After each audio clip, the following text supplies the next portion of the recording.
Friends, news channel देख रहे आप सभी दर्शकों का बहुत बहुत स्वागत है। मैं हूं आपके साथ रमनदीप कौर। इस वक्त की बड़ी खबर आ रही है यूपीपुर से।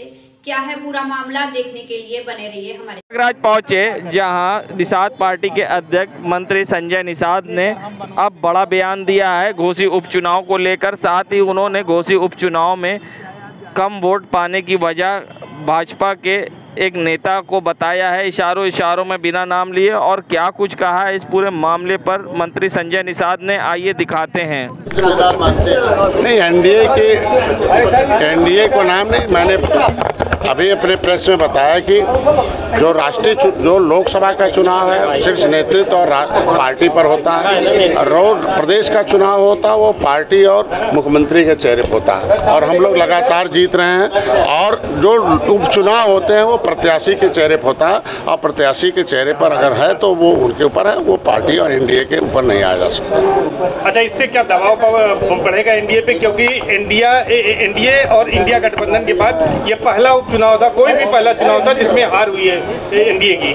नहीं, ऐसा नहीं कह सकते हैं। आपने देखा कि हमने 3 चुनाव ऐसे भी इससे पहले जिता कर दिया और बेहतर परिणाम दिया है, और इससे कुछ नहीं देखा जा सकता। और केंद्र का चुनाव है और मोदी के चेहरे का, मोदी के काम का चुनाव है, और हम लोग भारत की अस्मिता का चुनाव है और राष्ट्रवाद पर चुनाव है, और दुनिया में एक पहचान बनाया है उसका चुनाव है। और सबको गरीबों तक अनाज पहुँचाया, मकान दिया, इलाज दिया, उनको सम्मान दिया। कोई धर्म, कोई जाति, कोई वर्ग नहीं कह सकता कि हमारे कल्याण के लिए कोई कानून नहीं। हार की वजह क्या है? मैंने बता दिया पहले कि लोकल जो उपचुनाव होता है प्रत्याशी के चेहरे पर होता है, और प्रत्याशी के चेहरे पर था, इसलिए मुझसे मतदान हुआ। मैं बता रहा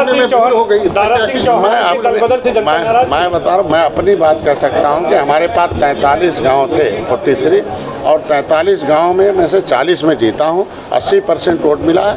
3 जो गांव जीते हैं उसमें भारतीय जनता पार्टी के नेता के गलत बयानबाजी की वजह से हमारी निषाद समूह अब राजभर के बारे में राजभर भैया बताएंगे कि हम अपनी बात बताते हैं। ऑन रिकॉर्ड हमने हमारे तरफ क्या है चुनाव, जितना हमने वोट दिलाया है समीक्षा करेंगे। निश्चित रूप से हार की समीक्षा एनडीए करेगी, पार्टी करती रहती है कि क्यों किसके है जनता की। तो जनता जनार्दन होती है, जनता के जनादेश सब लोग स्वीकार करते हैं, और जनता के जो है भावनाओं के अनुरूप जो चलता वही सत्ता में, तो भावनाओं का ध्यान दिया जाएगा, और निश्चित रूप से सरकार उस पर समीक्षा करेगी। जो प्रत्याशी उसको चुनने में भूल।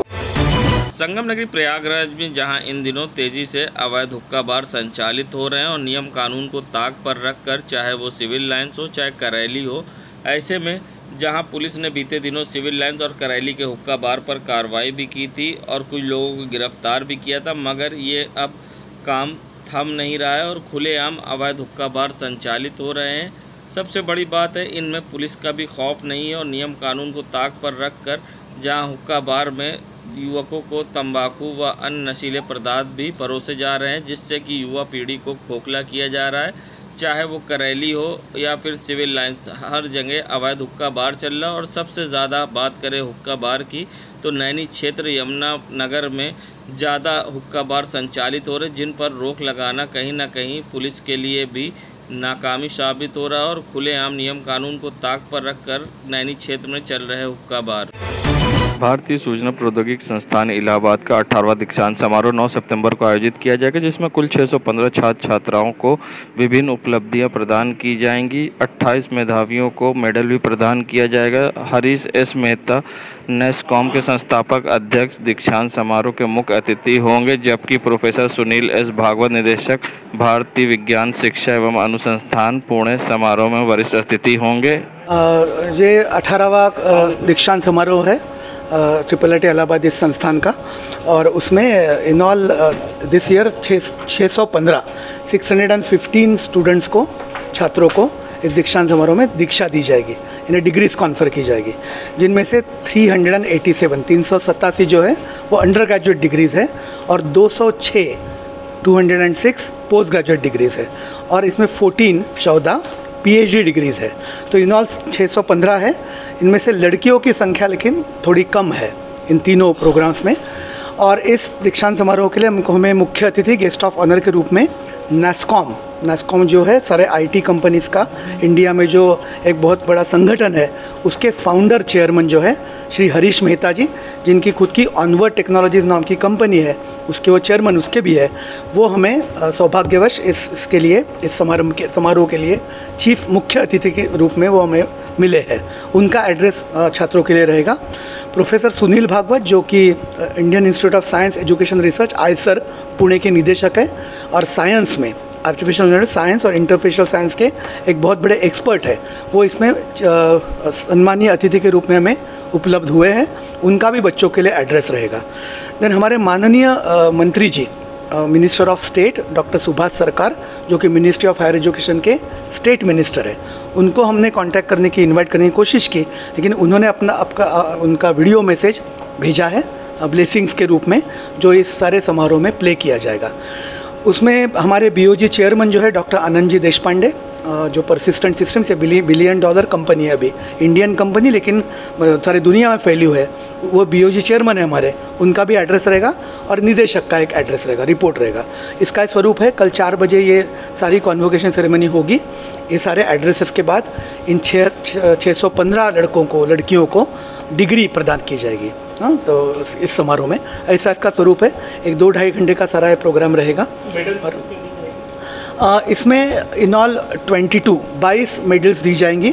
यहाँ पे ऐसी एक प्रावधान है IIIT इलाहाबाद में कि हर एक ब्रांच के लिए 3 मेडल्स दिए जाते हैं, gold medal, silver medal, bronze medal.